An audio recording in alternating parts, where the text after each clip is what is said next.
Hi beautiful souls, it's Tan here today again. Today we're talking about the 8th house in astrology, the popular, mysterious house. So as usual, leave a comment below what sign rules your 8th house and what planets you have in there so that I can learn a little bit from you as you learn a little bit from me, and we can all learn a little bit from each other by reading other people's personal experiences, because what's a better way to learn than learning from personal experience? So from the 1st to the 6th house, we work on ourselves. When you get to the 7th house, we work on one-to-one relationships with another person and we decide if we want to commit to them or not. The 8th house, after the commitment stage, whether that's getting married or that's a business partnership, we get to the part where we actually have to deal with the other person on all levels. So if we sign a business contract or a marriage contract from the 7th house, we get to the 8th house and now we have to start sharing our resources, all right? And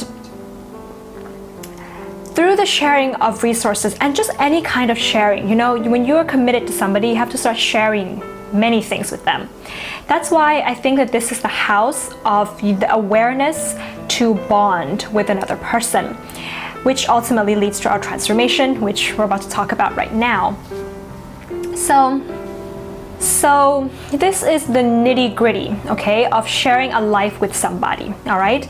This is when we have to start to share secrets with other people to increase a sense of intimacy with them, because what are we doing in the partnership if we're not sharing everything, if we are keeping secrets from each other and we can't be intimate?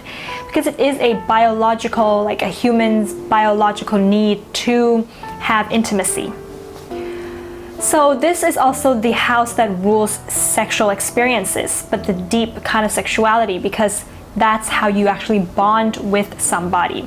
So in this house, we are asked to remove our ego from the equation a little bit, because if we still have our ego up, we're still having our guard up, and we can't really bond fully with somebody if our ego is in the way.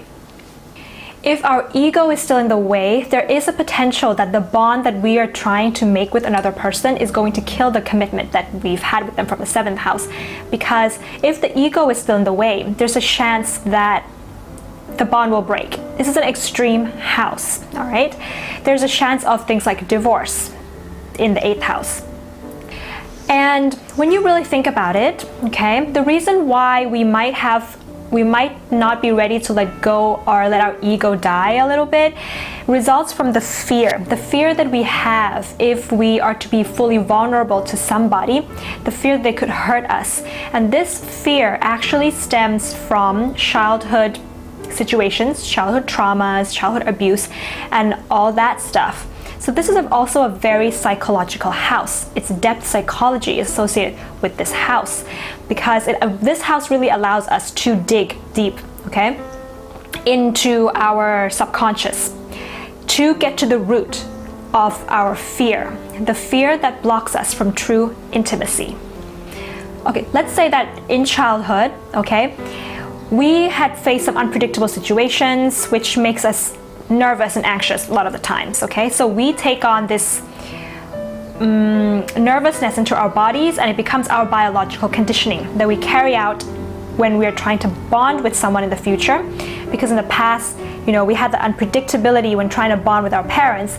In the future, we're going to be faced with anxiety and nervousness when we're trying to bond with somebody else. So this house is asking us to get to the root of that and go through a transformation of our body, to go through an emotional purging, a physical purging even, to remove all your old conditionings so that you can have those intimacy needs met. And when we really dig deep into our subconscious, we are faced with our dark side, okay? We're faced with things like the fact that we are jealous human beings, the fact that we have envy and possessiveness and rage, all of those things. We come to terms with the dark side of us. The 7th house was our shadow side. The 8th house is our dark side, all right? You guys remember in the 7th house how when we face our shadow side in other people, right? And what we have to do is accept that within ourselves and start a habit, okay, of, you know, being that way. But when it comes to your dark side, what we're actually doing, we're actually trying to turn this darkness into light. We're trying to make it, we're not trying to change it, we're embracing it, but we're turning it into light. So there's a transformation that is needed. It's not as easy as the 7th house, okay, where you can just kind of get into the habit of, you know, being your shadow side. We actually, in the 8th house, we actually have to transform ourselves so that our dark side doesn't eat us up, you know. We go through all kinds of death, you know, psychological death, emotional death, so that we can be regenerated, okay, and be a new person, a better person than who we were before we died and became reborn. So this is also the house of secrets. It's the kind of secrets that we keep from other people, like our dark side, but we're aware of it. We just don't want other people to know about it, all right? But when we do allow maybe 1 or 2 people in our lives to know about it, that is true intimacy, okay? And because this is the house of secrets, it's also the house of all things of the occult, mysticism, you know, things like that. Things that, the kinds of knowledge that, you know, is not so open, it's not so accepted, it's a bit taboo. That's all 8th house stuff. There is a theory that I feel kind of, there's like a saying or a theory that kind of really relates to the 8th house, which I find it's really relating to the 8th house. And the saying goes that if you experience more than one death in one lifetime, that's when you really get to experience the fullness of life. That's very 8th house stuff. To quickly summarize, the 8th house is our awareness of the need to bond, okay? When we're aware that we need another person to share our life with, we need to bond with another person. It's our biological need. We begin to share resources like money and property and things like that. And we begin to share a deeper part of ourselves. So that means that we share secrets, okay? We engage in sexual experiences so we can, you know, have both our soul and our bodies and our emotions merging with another person. This brings us closer to discovering our fears as well, because it really allows us to be brave to share ourselves with another person. And if we are not, we start to look inwards. We analyze our depth psychology and we find things in our past about our fears and traumas and our dark side. If we are able to go through a transformation of our dark side, a purging of the things that we held on to from our traumas, then we reach a transformation and we become a whole new person. And you know, the bond that we want to have with the other person becomes even stronger. But if we can't do that, then we experience the extreme opposite, which is bonds that are broken.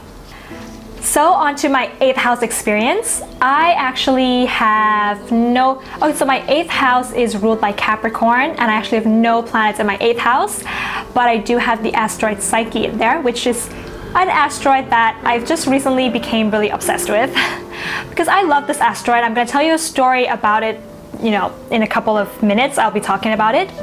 But first of all, let's talk about the fact that my 8th house is ruled by Capricorn. Now, Capricorn is Saturn, right? And Saturn is karma, hard lessons, all of those things. So the 8th house being the house of depth, you know, all throughout my life, I am very aware of my karma. I'll tell you guys right there that there are things that there's mistakes that I've made in the past, okay? Really big mistakes that I've made that I know that I need to. It's hard, but we all need to forgive ourselves for our mistakes. But it was really hard for me to forgive myself, and I carried that karma, you know, it's kind of like I was paying it off throughout my 20s and my mid-20s and my late 20s, because, you know, that thing that happened was back in my early 20s. So I was paying off this karma, all right? And I really hope that it gets paid off soon, because I learned so much from this really big mistake that I made. So yeah. Because Scorpio, the 8th house, is about the core of something. It's about the truth of something, you know? And Capricorn is about success and money and recognition. Sometime last year, when Saturn, you know, first transiting Saturn first hit my natal Saturn, so when I first started having the Saturn return, right? The first thing that I experienced was an awareness almost of what money and success is. You see, after graduating from university and having my first job and just working my way up the ladder, the career world, I thought that that was like my whole life. I thought that, I was going to save up a lot of money, and I was saving up a bunch of money. I was living in one of the most expensive cities in the world, and I was living in a really big apartment. I had everything going for me, and I was at the top of my game in my career. But then Saturn hit. That Saturn just came by, and because Capricorn, Saturn, and then Capricorn is ruling this house, made me realize that that does not bring me any kind of happiness, and I was feeling so empty inside. Okay, I was so out of my element. I was chasing after something that was so highly superficial. I mean, I'm not saying that anybody can chase after money and success and stuff, but for me, okay, as a person, as a who I am, that was not in alignment with my energy, okay? I was just doing it because of societal expectations, and I was doing it because I wanted to make my parents happy and that kind of stuff. And when the truth hits, that's when I stopped trying to chase after money. I saved up enough, I figured I need to start my life over. I need to start my career again and actually do something that I want to do. Even if it means it's going to take me years and years to build up this new career path, it's better than taking the easy way out. It's better than just taking whatever, going with whatever, just to save up money. Like for me, money just can't be the motivation. My motivation has to come from being able to help people, being able to make a difference, being in my own energy. And then if the money comes, it comes. If it doesn't, it doesn't. But I don't believe that it wouldn't, because money is an exchange of energy. So if you're putting out the energy out there in the right way, you're gonna get money back in return anyways. We gotta exchange something, and we gotta exchange something that's meaningful. That's what I've discovered. And I went through a really hard phase when Saturn the first few moments of my Saturn return, where I felt like a complete failure. All right, so Capricorn ruling the 8th house can bring a lot of pessimism. So I was thinking that, I'm such a failure. I spent the past 7 or 8 years of my life trying to build something up that I'm now gonna tear down to build something else. What a waste of my energy, and look at all the other people around me. They've achieved so much, and here I am not achieving anything.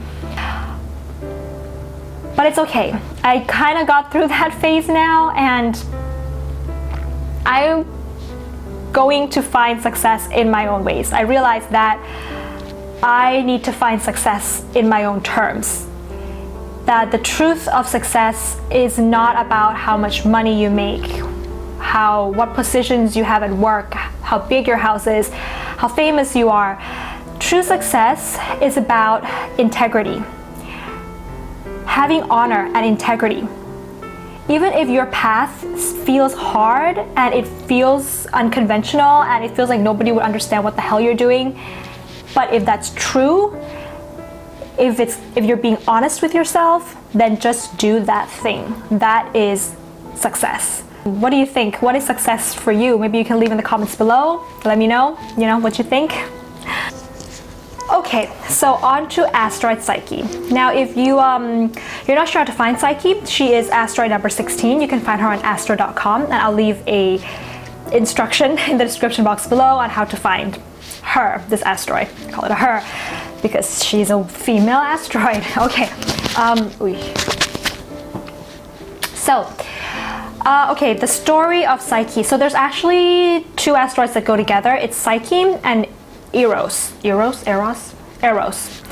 So Psyche is considered to be the soul love, okay, in astrology, and Eros is considered to be the erotic sexual nature, and their story goes together. And I kind of actually forgot to turn on Eros when I was going through, the first 7 houses, but never mind. You'll know his story here.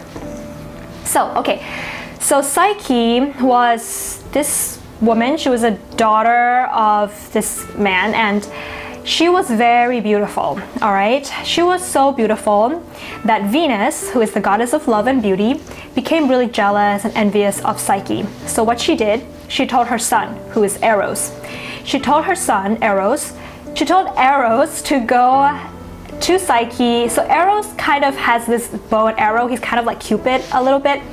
So he has bows and arrows, and he's supposed to go over to Psyche and make her fall in love with the ugliest man in the kingdom.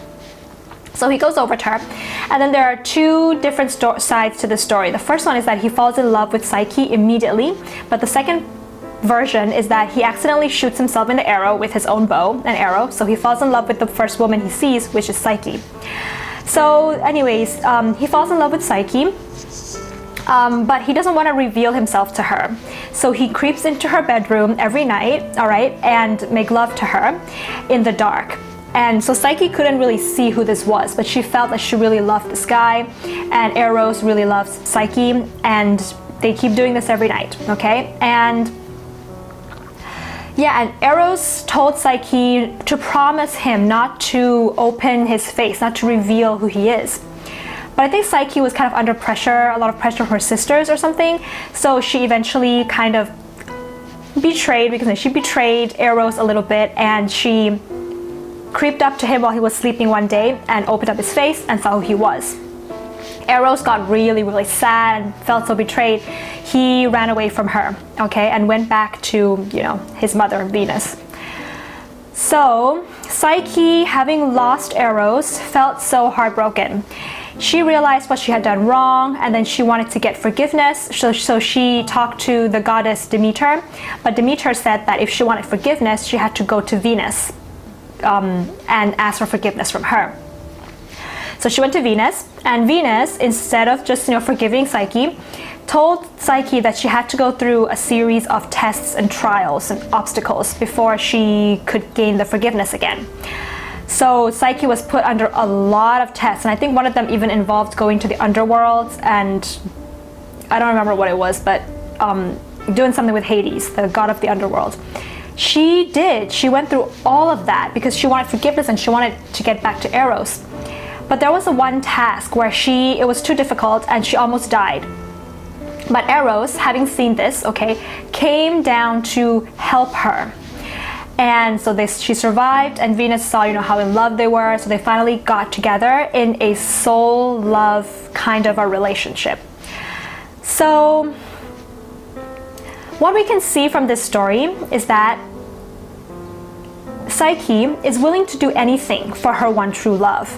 But the more important thing that this story is trying to tell us is that when the story first started, Psyche was this innocent girl, you know, just a normal, ordinary girl. But at the end, you know, when she went through all the tests that Venus has given her, she became so much stronger, and she was a different person. She was transformed, okay, through all of those tasks. She allowed herself to be completely transformed for the one that she loves, so that they could be together. You know, that is the soul love that we're talking about here. It's the kind of love that transforms us to become stronger, okay? So I have Psyche here in the sign of Aquarius in the 8th house. So it's not in Capricorn, though the house is ruled by Capricorn, but Psyche is in the sign of Aquarius in the 8th house. So I haven't really looked so deep into how you would interpret Psyche, but so Psyche being the soul love in Aquarius is telling me that I have kind of an Aquarian soul kind of deep inside. Something like I'm a bit unconventional and all that stuff, which I think is kind of true. But I haven't really like transformed into that yet. You know, I'm not the Psyche that's kind of maybe on the other side of the transformation, but I'm getting there and I'm feeling more liberated. You know, I think if you can really tap into your Psyche and transform yourself to be the sign and the house of your Psyche, you can really feel a sense of liberation, I think. So what I'm interpreting from this is that it can either mean two things. It can either mean that Psyche might be the kind of soul love, the style of the kind of soul love that you can offer, or it could indicate the type of partner or relationship that you need that would be beneficial for your soul growth. Either one of those things. And I think that there have been instances in my life where when I was my sun and my moon and my Venus and all those other planets that I've got, that we all have, yeah, sure, I can get along with somebody, but you get to a point where you really want to be intimate with somebody. And because I have Psyche here in the house of intimacy, when I bring out this Aquarian unconventional side in my partnerships, it's almost like the people just find it hard to accept my soul, shall I say. Maybe because they don't have the same kind of love style or the love language. And it almost feels like I'm misunderstood. Like it's hard for me to maybe bond intimately because I don't find that the people that I'm trying to be intimate with actually understood my soul. My sister, she's an Aquarius, and she has an Aquarius moon in the 11th house. And I think she understands my soul. I don't know, but back in university, like a few years after I graduated from university, I was going through a really bad breakup and stuff like that. And my sister said one thing to me, all right, that just shoots right there in my soul, you know? She said, why don't you travel somewhere by yourself? And I said, where? And she said, you should go to Nepal, you know? You look like someone who would like Nepal. And I was like, whoa, girl, you just spoke to my soul, you know? So after that, that's when my first kind of travel experiences first got started, was this trip to Nepal that was initiated by my sister, who understood the kind of pain I was going through and the kind of person that I was. And, you know, she kind of pushed me in that direction. And like, yeah, like I have a friend who's got an Aquarius moon and Capricorn moon. I feel like Capricorn moons and Aquarius moon people speak to my soul, you know? These people have really, I don't know, it's just there's something about them, maybe it's just our relating, that they are accepting. And they have an unconventional side to them that I can match with. Like, it's not even a feeling or a thought that is unconventional, it's just a soul, you know? And a lot of Capricorn moons and Aquarius moon people get me on that level. So, I don't know, that's just something that I'm realizing within, you know, the concept of Psyche. So anyways, guys, that is my take on the 8th house. If you like this video, please give it a thumbs up. If you have any planets in the 8th house or whatever's ruling your 8th house, leave them in the comments below so we can learn from each other. If you have already subscribed to the channel, thank you very much. If not, then please feel free to hit the red subscribe button below to see more astrology contents. And that's all for today. I'll see you in the next video. Bye!